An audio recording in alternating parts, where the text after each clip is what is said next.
Hi, in this video I'm looking at this problem here where we've got the photo of a polar bear hair, the end of one. And we want to know if the diameter of this hole in the middle is 15 millimeters in this picture. What is it in the actual hair, the real life hair? How wide is it? How big is the diameter? And we're going to use the scale of this photograph given to us here, which is given to us as 300:1.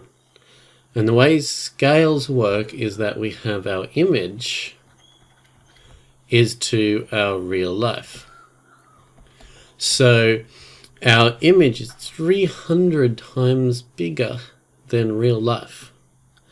Now, to work out what our real life size is, we have been told that 15 millimeters is the size of the hole in the image, and we want to know what is its real life diameter.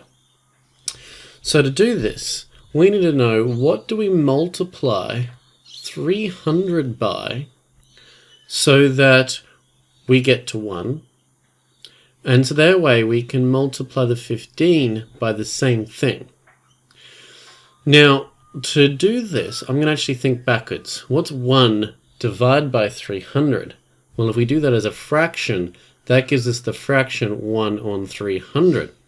So we want to multiply 300 by the fraction 1 on 300 to give us 1. So that means we're also going to multiply this 15 by the fraction 1 on 300. And then we just need to work out what that is.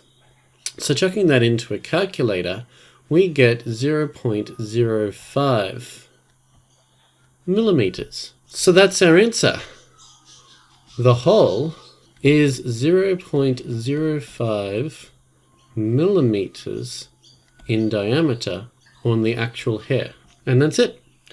So a scale makes working with similar figures easy because we can work out what the image is, what the real life is, and then work that through to get our actual answer.